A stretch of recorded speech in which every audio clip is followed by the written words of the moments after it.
Welcome back. Now for our big debate. Vice President Kamala Harris has recently surged to the top of the US presidential poll race, according to latest opinion poll numbers. Now, this is a development with significant implications for both the Democratic Party and also for their chief rival, former President Donald Trump of the Republican Party. Now, Harris's rise can be attributed to a strong performance on key issues, including the economy and foreign policy, which has apparently resonated with many voters. Her high-profile initiatives and alignment with current political priorities like social justice and climate change seem to have further bolstered her appeal. For the Democratic Party, however, the challenge now lies in trying to maintain on this momentum. Now, Harris's leadership could energize the base and could unify the party around a capable figure. However, her increased prominence may also lead to heightened scrutiny and conflict due to the way Harris was shooed into the presidential race as a substitute, skipping the primaries. Now, of course, keep in mind that Donald Trump is looking for a second term in power. For him, Harris's popularity presents a challenge. He may need to sharpen his messaging and strategy to contrast himself with Harris's policies. His campaign may focus on his outsider status and track record while navigating legal challenges that could impact his campaign's dire action. So that is how things stand as of now. So to understand that, let me quickly go across to my guest joining me. We have Vibhuti Jha, ex-Republican candidate for New York Assembly.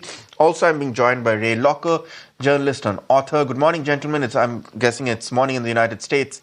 And thank you for joining us on this debate in India. Vibhuti Jha, I'll come to you first.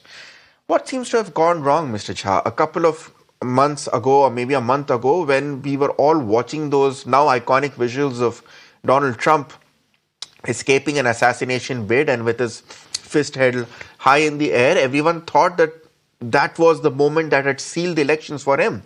You had a rival who many people were looking at as Sleepy Joe. You had a wave of sympathy in your favor. But it seems all the Democrats needed to do was to change the presidential candidate. And now it's Mr. Trump who is on the back foot.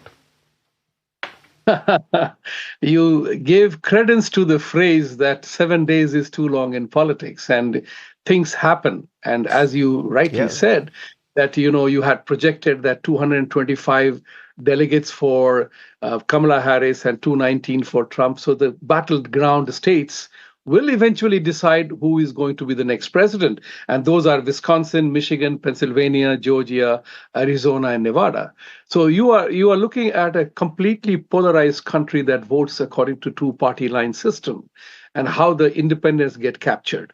So the issue is very simple. This is a honeymoon time for Kamala Harris. It's a Democrat convention is right now starting. So all polls will favor her in a very natural way, because that's the hype there. The media is covering the new Democratic candidate. Sleepy Joe and the old tired man is gone. So that accusation no longer holds. You have a young, vibrant lady who has emerged without having to fight the primary process. So there is a definitely romantic era part of it right now. There is a honeymoon time here. Oh, Kamala Harris, the beautiful, the successful DA, vice president. So there is an aura attached to her. How will she gain on it is a toss-up. Because as you know, that, there are a lot of issues emerge as the campaign goes forward. So from today, after the campaign, after the Democratic convention is over on Thursday, after her speech, she will definitely get a bump up in her poll ratings and the assessments. But as the election time comes closer, as the debate happens on September 10th, it will showcase the policies part. What we do know is that both candidates will make controversial statements. They will both have policy agendas, which will depend upon who likes the agenda more, and that's how the polling will determine. So at this moment, the poll bump that Kamala Harris is getting doesn't mean much to me, for the simple reason that these are all polling the kind of questions that you ask. So if you ask the question, Do you favor illegal immigration? Do you like inflation? Do you want your property rights to be taken away? Do you like what Kamala Harris said, that she will take away all the patents from patents developers and the state will take care of it? Or her party agenda that, hey, children are no longer part of the family setup, they were state property. So there are a lot of controversial issues coming here, but the key issue will be the direction that America is going to take as we step forward in a new millennia, so to say. The 2024 will define that moment. That will America choose the communist socialist ideology of seizing the control of the economic entities, or they will go ahead, or it will take the Trump path of making America great again, which is what made America great as of now, where every immigrant wants to come giving an arm and a leg, to say proverbially speaking. So this is what the key issue is right now here, Okay. and people are seized with that.